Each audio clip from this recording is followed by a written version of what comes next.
Good morning, dear student. Today we are going to start poetry section.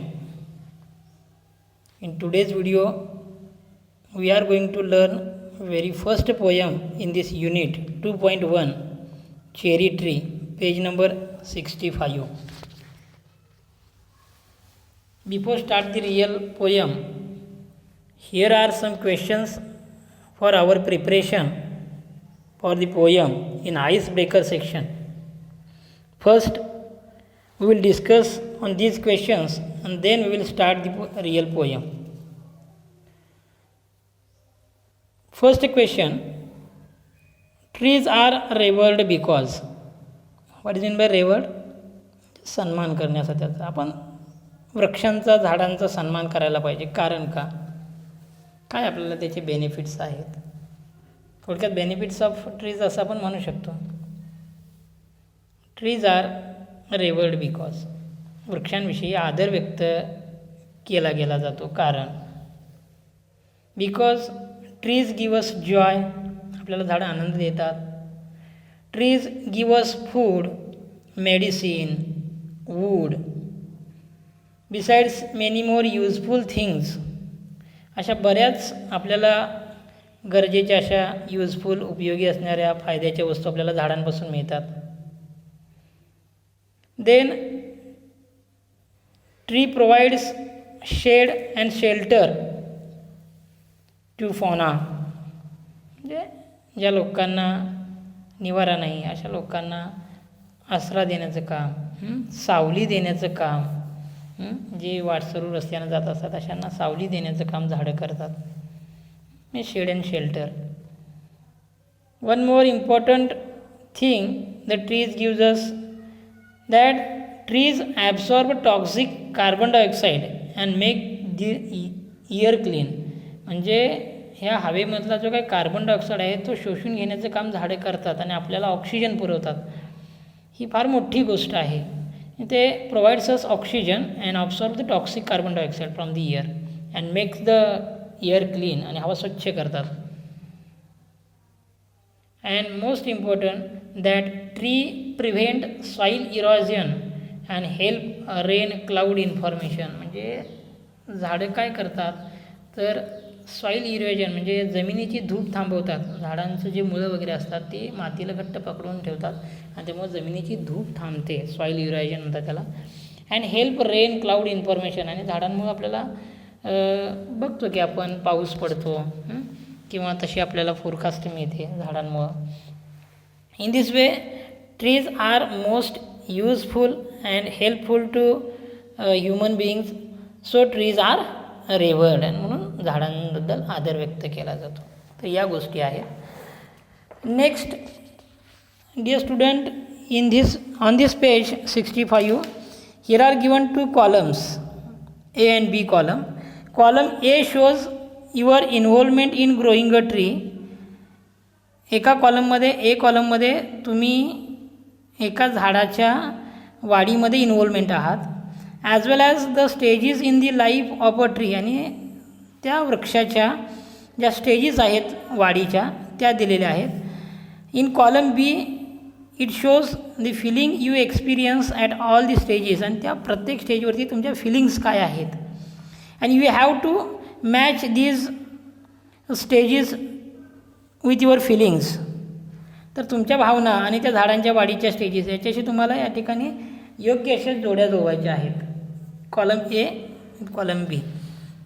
पहिल्यांदा मी त्या सगळ्या stages वाचून दाखवतो. बघा, यू प्लांटेड सॅपलिंग.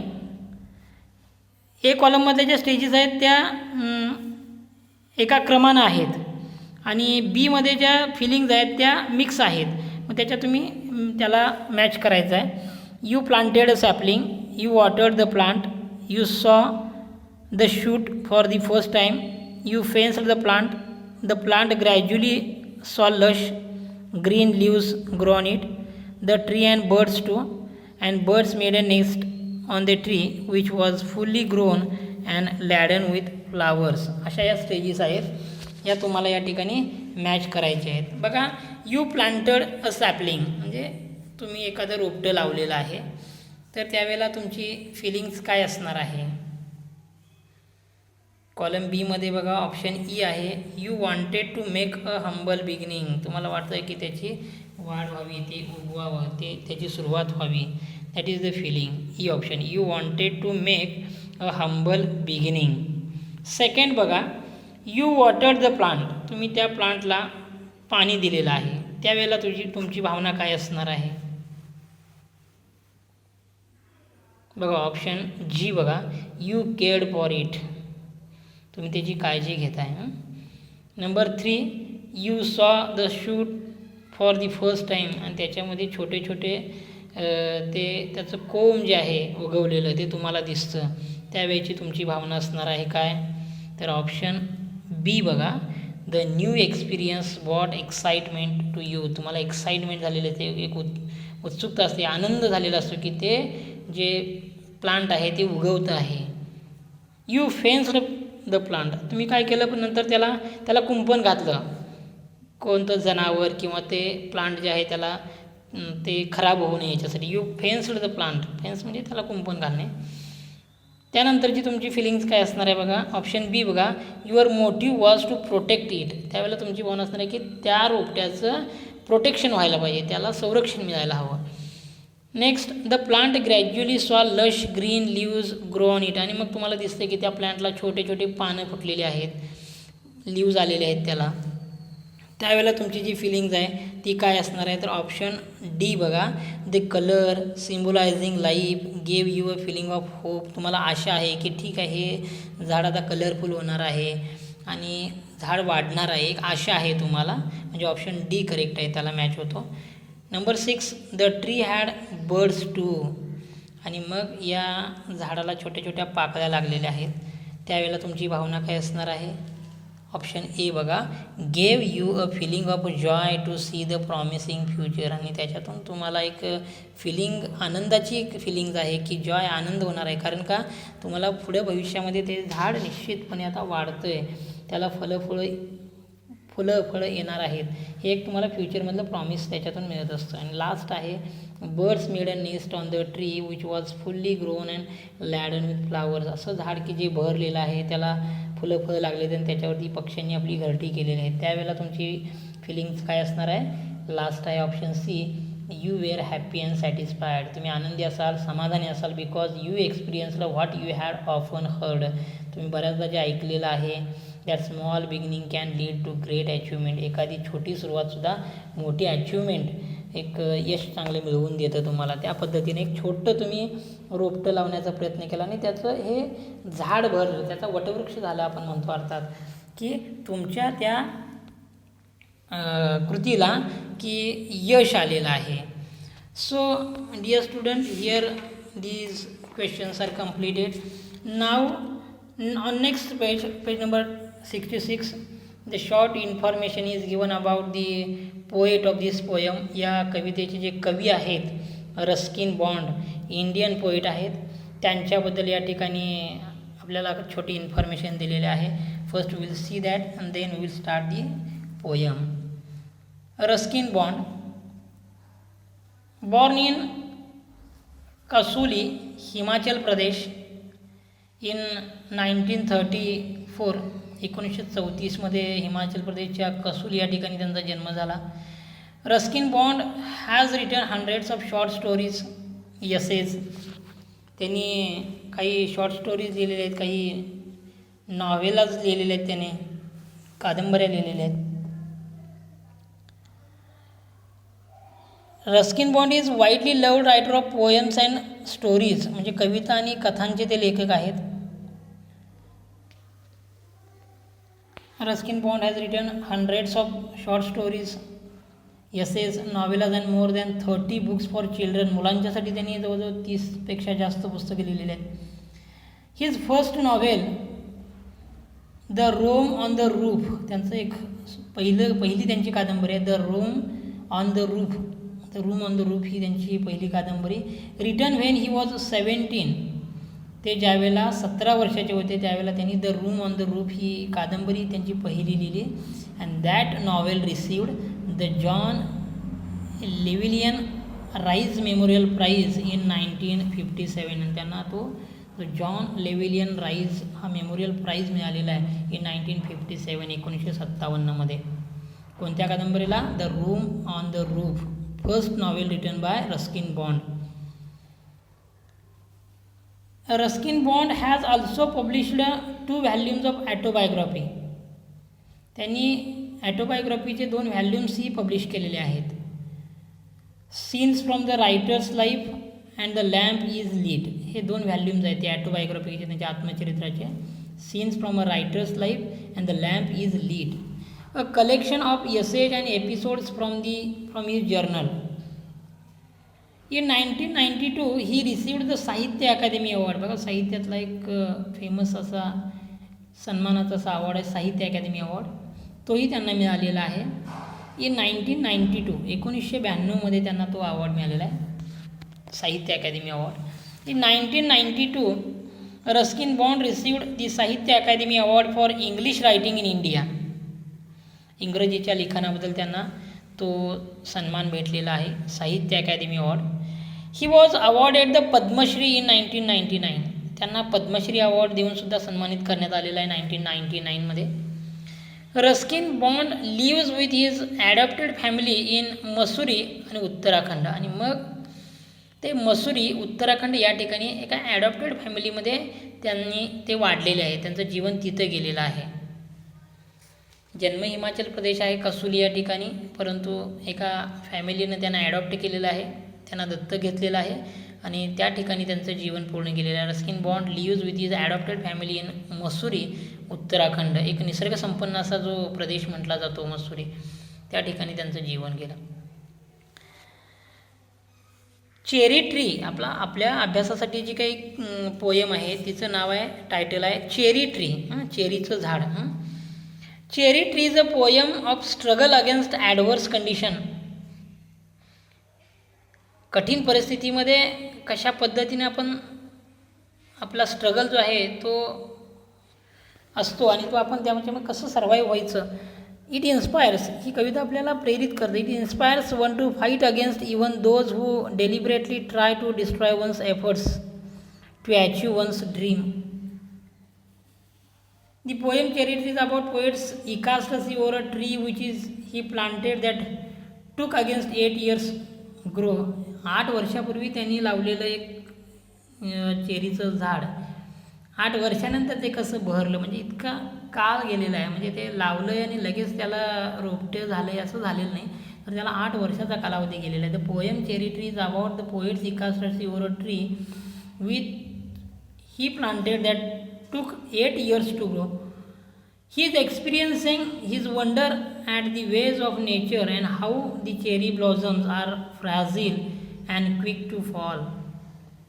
आणि मग 8 वर्षाच्या कालावधीमध्ये अनेक संकट, अनेक घटना त्या झाडाबरोबर घडलेल्या आहेत. मग त्याला बकऱ्यांनी खाल्लं असेल किंवा गवत कापणाऱ्या लोकांना त्याच्यावरती ते कटिंग केलं असेल, तरीही ते चेरीचं ट्री जे आहे, ते झाड आहे, ते 8 वर्षानंतर बहरलेलं ज्यावेळेला लेखकाला दिसलं, तेच त्यांची फिलिंग्स जी आहे त्या प्रत्येक स्टेजवरती त्या झाडाच्या कवीनं या ठिकाणी ह्या कवितेमधून आपल्यासमोर सादर केलेली आहे. The struggle though long in the end will bear fruit and bring great joy. जरी ह्या स्ट्रगलला 8 वर्षाचा कालावधी लागला असला तरी शेवटी मात्र कवीला त्याच्यामधून फुलं आणि आनंद मिळण्याचं काम त्या झाडानं दिलेलं आहे. The tree give the poet immense joy as he can see the stars and blue sky through dappled green trees. आणि मग कवीनं अशा वेगवेगळ्या इमेजरी, पर्सॉनिफिकेशन, वेगवेगळ्या अलंकारांचा वापर करून ही कविता आपल्यासमोर सादर केलेली आहे. Cherry tree, page number 66. बघा, कवितेच्या लाईनमधून आपण ही कविता पहिल्यांदा रीडिंग करू, नेमकं काय सांगितलेलं आहे कवीने, नंतर मग स्टांजा वाईज आपल्याला या ठिकाणी एक्सप्लेनेशन करता येईल. 8 years have passed since I placed my cherry seed in the grass. Must have a tree of my own, I said, and watered it once and went to bed. and forgot, but cherries have a way of growing, though no one's caring very much or knowing. And suddenly that summer, near the end of May, I found a tree had come to stay. It was very small, 5 months child. बघा या ठिकाणी त्या झाडाला child म्हटलेलं आहे, 5 महिन्याचं ते बाळ असं म्हटलेलं आहे. It was a very small, 5 months child, lost in the tall grass running wild. Child wild म्हणजे रायमिंग पेअरसुद्धा या ठिकाणी आहेत. Goats ate the leaves, the grass cutters scythe, split it apart and a monsoon blight, scythe blight, shriveled the slender stem. Even so, next spring I watched the tree new shoots grow. The young tree struggle, काय म्हटले बघा, the young tree struggle upward thirst. Thirst याचा अर्थ या ठिकाणी pushed with force असा अर्थ होतो. आपण नंतर ते व्होकॅबलरीमध्ये बघू. Its arms in a fresh fierce lust. Next page 67. For light and air and sun I could only wait as one who watched wandering while time and the rain made a miracle from green growing pain. या कवितेमध्ये बघा बऱ्याच वेळेला काही line incomplete आहेत. पुढच्या लाईनमध्ये तीच फिलिंग पुढे कंटिन्यू केलेलं आपल्याला पाहायला मिळते. नंतर आपण ते ॲप्रिसिएशनमध्ये बघणार आहोत की या लँग्वेज स्टाईल किंवा लिखाणाची पद्धत या कवीची कशी आहे, ते आपण नंतर डिस्कशन करणार आहोत. I went away next year, spent a season in Kashmir, came back thinner rather poor, but richer by a cherry tree at my door, 6 feet high, my own dark cherry, and I could scarcely believe it a berry, ripened and jeweled in the sun, hung from a branch just one. And next year there were blossoms small, pink, fragile, quick to fall, at they must breathe the sleepiest breeze. Last आता या ठिकाणी काही stanza आहेत. I lay on the grass at ease, looking up through leaves at the blue, blind sky at the finches as they flew, and flitted through the dappled green, while bees in an ecstasy. Ecstasy means feeling of great happiness, आनंद. While bees in an ecstasy drank of nectar from each bloom, and the sun sank swiftly, and the stars turned in the sky, and moon mowed and singing cricket, and yes, I praised night and stars and tree, that small the cherry grown by me, Ruskin Bond. So, dear student, in this poem, The Cherry Tree, the poet Ruskin Bond tells us about the cherry tree is a poem of struggle against adverse condition. म्हणजे कठीण परिस्थितीमध्ये कशा पद्धतीनं survive होतं याबद्दलचं एक example आपल्यासमोर या कवीनं सादर केलेलं आहे. Inspires one to fight against even those who deliberately try to destroy one's efforts. जरी त्या स्ट्रगलमध्ये बऱ्याच वेळेला असं होतं की त्याला डिस्ट्रॉय करण्याचा एफर्ट केला जातो, तरी ते टिकून राहतो. To achieve one's dream. आपण असाच एक मेसेज आपल्याला आपल्या लाईफमध्ये कवीने दिलेला आहे की जर ऑड कंडिशनमध्ये किंवा ॲडव्हर्स कंडिशनमध्ये टिकून राहायचं असेल, सक्सेस व्हायचं असेल, तर पेशन्स आपण जो म्हणतो तो कसा लागतो. एक उदाहरण सांगितलं आहे. द स्ट्रगल दो लॉंग, जरी तो स्ट्रगल किंवा ती आपली कठीण परिस्थिती दीर्घकाळाची असेल तरीसुद्धा in the end will bear fruit and bring great joy. त्याचा शेवट आपल्याला गोड झालेला पाहायला मिळतो जर आपल्याजवळ पेशन्स असेल तर, संयम असेल तर. असं कवीने या ठिकाणी या कवितेतून सांगण्याचा प्रयत्न केलेला आहे.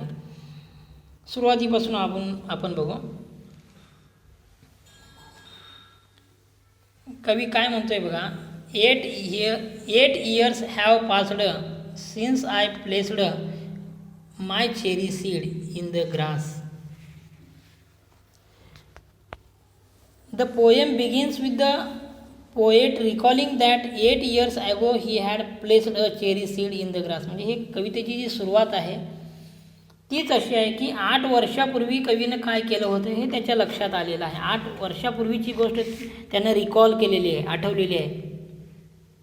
एक चेरीचं बी त्या कवीनं गवतामध्ये पेरलेलं होतं त्याची आठवण कवीला आज झालेली 8 वर्षापूर्वीची. 8 years have passed since I placed my cherry seed म्हणजे बिया इन द ग्रास. गवतामध्ये त्यानं 8 वर्षापूर्वी चेरीच्या काही बिया रुजवलेल्या होत्या. Must have a tree of my own I said. And he remembered, the poet remembered that he wanted to have his own cherry tree. असं का केलं होतं त्यानं, त्या बिया त्यानं का रुजवलेल्या होत्या, तर कवीला वाटत होतं. He remember that he wanted to have his own cherry tree. आपल्याला आपलं स्वतःचं एक चेरीचं झाड असावं असं त्याला त्या बालपणामध्ये त्यावेळेला त्याला वाटत होतं कवीला. Must have a tree of my own. The poet remember that he wanted to have his own cherry tree. मला माझं स्वतःचं झाड असावं असं वाटत होतं त्यावेळेला. किती मोठं भावना विचार आहे बघा, की आपलं झाड, आपला निसर्ग असं आपण ज्यावेळेला म्हणतो त्यावेळेला आपण काहीतरी करायला लागतं. आणि म्हणूनच कवीनं त्या बिया त्या ठिकाणी रुजवलेल्या होत्या की माझं झाड असायला पाहिजे. Must have a tree of my own said poet and watered it once and went to bed. असं त्याला वाटलं कवीला, परंतु त्यानं काय केलं, he had watered the ground where he put the seed and forgotten about it. त्यानं बिया त्या ठिकाणी रुजवल्या, त्याला पाणीही दिलं आणि नंतर मात्र त्याची निगा करायची असते, त्याला नर्चर करायचं असतं, त्याची देखभाल करायची असते, हा तो विसरूनच गेला. The poet says that he watered that seed and went to bed. आणि तो झोपी गेला किती 8 वर्षी गेला, असं त्याचा एक कवीनं सांगण्याचा प्रयत्न केलेला आहे की he had watered the ground where he put that seed. ज्या ठिकाणी त्यानं बिया रुजवलेल्या होत्या तिथं त्यानं त्याला पाणी दिलेलं आहे. And forgotten about to nurture that seed. त्याची देखभाल करण्याचं तो विसरून गेलेला आहे. And forgot went to bed म्हणजे तो झोपी गेला. बघा या ठिकाणी काही रायमिंग पेअर्स शब्दांच्या जोड्या आहेत बघा. सेड, बेड येते लक्षात, त्या लक्षात ठेवण्याचा प्रयत्न करा. And forgot but cherries have a way of growing though no one's caring very much or growing. आणि पुढं काय झालं बघा, the cherry tree in spite of his carelessness. जरी कवीचं 8 वर्षापूर्वी त्या बियांकडे, त्या रोपट्याकडं दुर्लक्ष जरी झालं असलं, त्यानं त्याच्याकडं लक्ष जरी दिलं नसलं तरीसुद्धा ते सर्वाइव्ड झालेलं आहे, ते टिकलेलं आहे, त्याला तो जिवंत आहे. The cherry tree in spite of his the poet's carelessness had survived. तेच कवी सांगतोय की and forgot but cherries have a way of growing. तरी ते झाड ते वाढलेलं होतं. Though no one's caring very much or knowing. At the end of the summer the poet noticed a small cherry plant where he had placed the seed. And suddenly that summer near the end of may I found a tree had come to stay. May stay rhyming pairs आहेत, यमक जुळणारे शब्द आहेत.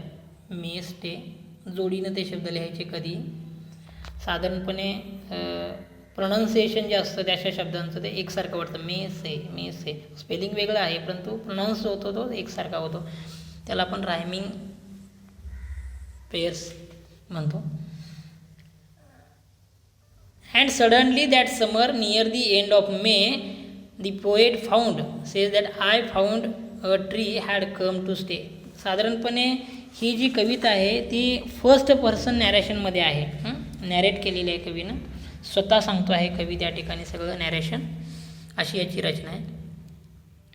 At the end of that summer, मेच्या शेवटी the poet noticed a small cherry plant where he had placed the seed growing among the tall wild grass, आणि त्या गवतातून त्या चेरी ट्री ते उगवलेलं आहे असं कवीला त्या ठिकाणी दिसलेलं आहे. जरी कवीनं त्याची काळजी घेतली नसली, त्याला फारसं काही देखभाल केली नसली, तरी ते झाड सर्वाईव्ह झालेलं टिकलेलं आहे आणि त्याला कोंब सुटलेले आहे.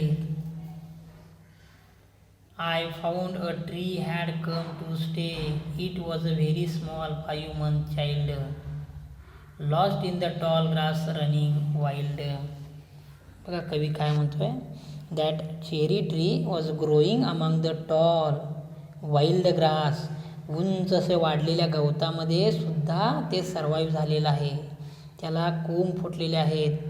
No one had known about it. कुणालाही माहीत नव्हतं की तिथं त्या कवीनं त्या बिया रुजवलेल्या आहेत. No one had known about it nor cared for it. आणि त्याची कोणी काळजी घेतलेली नव्हती त्या झाडाची. बट इट वॉज अ टीनी 5 month ओल्ड सॅपलिंग. परंतु ते जे रोपटं आहे ते आता जवळजवळ 5 वर्षाचं एक रोपटं झालेलं आहे. बट इट वॉज अ टीनी 5 month ओल्ड सॅपलिंग. त्याला कवी काय उपमा देतोय, 5 month चाइल्ड. This is the example of personification. कवीनं या ठिकाणी पर्सॉनिफिकेशनचा वापर केलेला आहे की पर्सॉनिफिकेशन कधी होतं. पर्सॉनिफिकेशन हा जो अलंकार आहे तो काय त्याचं एक्झाम्पल असतं, तर पर्सॉनिफिकेशन ही figure of speech where human qualities are given to non human object. आता हे रोपटं आहे, नॉन ह्युमन आहे, त्याला ह्युमन क्वालिटी देण्याचा प्रयत्न केलेला आहे. बघा, मानवी गुण देण्याचा प्रयत्न केलेला आहे. काय म्हणतोय कवी, I found a tree had come to stay. It was a very small 5 month child. 5 महिन्याचं जे छोटं बाळ म्हटलेलं आहे, त्या रोपट्याला मानवी गुण देण्याचा प्रयत्न. This is example of personification. Lost in the tall grass running wild. Child wild rhyming words आहेत. So in this line the poet says that no one had known about that cherry tree or that cherry plant and nor cared for it. कुणी त्याची काळजी घेतली नाही, कुणालाही माहीत नव्हतं. But it was अ टीनी 5 month ओल्ड सॅपलिंग. 5 महिन्याचं ते रोपटं वाढलेलं आहे. It was unnoticeable in the grass. आणि त्या गवतामध्ये कुणालाही ते फारसं दिसलेलं नाही, लक्षातही आलेलं नाही. Goats ate the leaves. त्या ठिकाणी येणाऱ्या ज्या बकऱ्या वगैरे आहेत गवत खाण्यासाठी आलेल्या, त्यांनी त्याची पानं खाल्लेली आहेत. Goats ate the leaves. The grass cutter scythe a tool with a long curved blade at a right angle to a long handle use to cut long grass and grain. आपण जे कोयता किंवा सुरी म्हणतो गवत कापण्यासाठी वापरतात ते ग्रास कटरसाठी, त्या प्रकारचं एक ते हत्यार आहे. Goats grazing there ate its leaves. म्हणजे त्या बकऱ्यांनी त्याची पानं खाल्लेली आहेत. Grass cutter hacked it with the sharp cutting blade. आणि शार्प जे कटिंग ब्लेड असतं त्यानं, त्या ग्रास कटरनं म्हणजे गवत कापणाऱ्यानं त्याला कटही केलेलं आहे.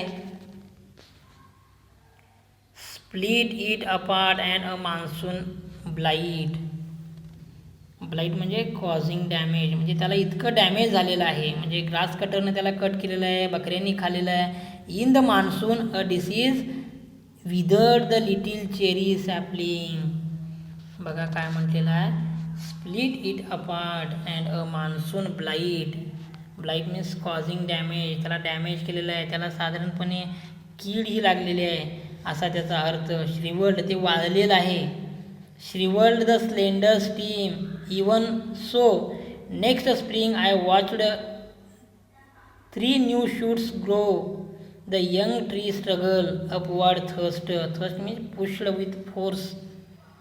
Its arms in a fresh fire's thirst. बघा इट्स आर्म्स म्हटले, बघा त्याचे हात असं म्हटलेलं आहे. म्हणजे या ठिकाणी सुद्धा हे सुद्धा कशाचं उदाहरण आहे. The young tree struggle upward thrust its arms in a fresh fires lust. म्हणजे हे सुद्धा पर्सॉनिफिकेशनचं उदाहरण आहे. फायर्स मीन्स ॲग्रेसिव्ह असा त्याचा अर्थ. या ठिकाणी मानवी गुण देण्याचा प्रयत्न केलेला आहे त्या ट्रीला. The poet says that yet the next spring the poet saw that the plant was not only alive but had 3 new shoots. आणि कवी असं म्हणतोय की ते झाड फक्त म्हणजे टिकूनच राहिलं नाही, तर त्याला 3 असे नवे शूट्स पाहायला मिळेल, नव्या अशा फांद्या त्याला फुटलेल्या आहेत. It seemed eagerly pushing upward toward the sunlight and air struggling to somehow stay alive. म्हणजे ते टिकून राहण्यासाठी त्याची स्ट्रगल चालू आहे, त्याची धडपड चालू आहे, त्याला अशा फांद्या फुटलेल्या आहेत आणि ते सूर्यप्रकाश मिळवण्यासाठी, हवा मिळवण्यासाठी ते इगर झालेलं आहे, उत्सुक झालेलं आहे, असं कवी या ठिकाणी कवीला वाटतं आहे. At the next spring the poet saw that the plant was not only alive. ते फक्त जिवंतच नाही, but had 3 new shoots. It seemed eagerly pushing upward. आणि असं वाटतं की ते अगदी उत्सुकतेने ते स्वतःला असं वरती पुश करत आहे. Pushing upward toward the sunlight and air. हवा आणि सूर्यप्रकाशामध्ये स्वतःला ते पुशिंग करत आहे. Struggling to somehow stay alive. आणि ते स्ट्रगल करत आहे टिकून राहण्यासाठी. अशी एक रचना या ठिकाणी कवीनं आपल्याला सांगितलेली आहे. त्या वसंत ऋतूमध्ये, मान्सूनमध्ये ते रोपटं नुसतं जिवंत नाही राहिलं, तर त्याला 3 कोवळी पानं फुटलेली आहेत, ती कवीला दिसतात. उंच झेपावणारं ते जे रोपटं आहे ते ऊन, वारा आणि पावसासाठी जणू ते इगर झालेलं आहे, हसूसलेलं आहे. जणू काही कोणत्याही परिस्थितीत जगण्याची त्याची जी धडपड आहे ते रोपटं करतं आहे. Next page 67. For light and air and sun I could only wait, as one who watched wandering while time and the rain. Now that the poet knew the plant was alive. कवीला माहिती आहे की ते plant जे आहे ते alive आहे, जिवंत आहे. He was important to see it grow further. आणि आता त्याला पुढं वाढतेलं कवीला पाहायचं आहे. I could only wait, as one who watched wandering while time and the rain make a miracle from green growing pain. Now the poet knew the plant was alive and he was important to see it grow further, but he could only wait as the young sapling took its time. आणि कवीला वाटतं की त्याला आता त्याचा time द्यायला पाहिजे. म्हणजे ते काय फास्ट नाही, पण त्याच्या वेगवेगळ्या स्टेजेस असतात, त्या स्टेजेसमधून ते जाणार आहे आणि ते निश्चितपणे मोठं झाड होणार आहे. But he could only wait as the young sapling took its time through the season. वेगवेगळ्या सीझनमध्ये त्याची वाढ होत असते. And the poet felt it was a miraculous. म्हणजे एक आश्चर्यचकित असं, but it was miraculous that the plant was alive and thriving. आणि कवी म्हणतो की जरी त्याला वेळ जर लागणार असला तरीसुद्धा ते वाढतं आहे. इतक्या ह्या स्ट्रगलमधून ते अलाइव्ह झालेलं आहे, ते टिकलेलं आहे आणि स्वतःला सिद्ध करतं आहे. He felt it was a miraculous that the plant was alive and thriving. आणि कवी म्हणतो आहे की आपल्या रोपट्यानं तो जीव धरलेला आहे, ते मोठं होण्याची आता कवी वाट पाहतो आहे. ते रोपटं आपल्या गतीनं वाढत आहे. It was taking its own time. ते बहरत आहे. त्यामुळे निसर्गाचं जे ऋतुचक्र आपली किमया त्या रोपट्यावरती करीत कवीला आता वाट पाहावी लागणार असते. कवी त्याची वाट पाहतो आहे. I went away next year. आणि कवी म्हणतो की मी बाहेर गेलेलो आहे. I went away next year. पुढच्या वर्षी मी बाहेर गेलेलो आहे. Spend a season in Kashmir. मी काश्मीरमध्ये माझा वेळ त्या ठिकाणी दिलेला. मी काश्मीरला गेलेलो आहे. The poet went away to Kashmir and return after some time had lapsed. आणि काही काळ गेलेला आहे, त्यानंतर कवी परत आलेला आहे, रिटर्न आलेला आहे. Come back thinner rather poor but richer by a cherry tree at my door. Poor door, year Kashmir, असं ते रेन पेन बघा वरच्या ओळींमध्ये. सन वन हे रायमिंग पेअर्स आहेत, ते लक्षात ठेवा. The poet says that I went away next year spend a season in Kashmir. त्यांनी त्यांचा सीझन जो आहे तो काश्मीरमध्ये व्यतीत केलेला आहे. Came back thinner rather poor. यातून कवीला काय सांगायचं आहे? He himself came back thinner not having much money. ते त्याची तब्येत थोडी खालावलेली आहे, पैशानं कमी आहे, त्याच्याकडे फारसा पैसा नाही, तरीही कवी काय म्हणतो, but richer by a cherry tree at my door. आणि मी श्रीमंत कशानं आहे, तर माझ्या दारामध्ये हे चेरीचं झाड आहे, तेच माझं वैभव आहे. But he was thrilled to see that the cherry sapling was now a 6 feet tall tree. कवी काश्मीरला जातो, नंतर काही काळानंतर परततो. त्याच्या शब्दात जर सांगायचं कवीच्या तर तो क्रश होऊन परततोय, थोडासा बारीक झालेला आहे, गरीब झालेला आहे. मात्र आपल्या दारात चेरीच्या झाडाच्या रूपानं आलेलं वैभव पाहून तो आनंदतो आहे, तो सुखावतो आहे. And I could scarcely believe 6 feet high my own dark cherry, and I could scarcely believe it a berry. Cherry berry rhyming pairs. Ripened and jeweled in the sun, hung from a branch just one. The next year the tree bore. The poet felt so proud of his own cherry tree. त्याला तर अभिमान आहे की आपल्या स्वतःचं असं एक 6 फुटाचं 6 feet tall ट्री आहे, चेरी ट्री आहे. He felt so proud of his own cherry tree and he couldn't believe that there was actually a red cherry hanging from a branch. आणि त्याच्या झाडाला छोटे छोटे अशा त्या चेरी लागलेल्या आहेत लाल कलरच्या. The next year there were blossoms, small blossoms means flowers that bloom on trees. त्या झाडावरती ते ब्लॉझम्स आहेत, फ्लॉवर्स आहेत, ते बहरलेले त्याला दिसतात कवीला. Next year the poet couldn't believe that there was actually a red cherry hanging from a branch. The next year the tree bore delicate pink cherry blossoms. गुलाबी रंगाचे जे ब्लॉझम्स फुलं त्याला लागलेले आहेत. The beautiful flowers were so dainty that they could fall at the smallest breeze and slightest breeze. असं कवी म्हणतोय बघा.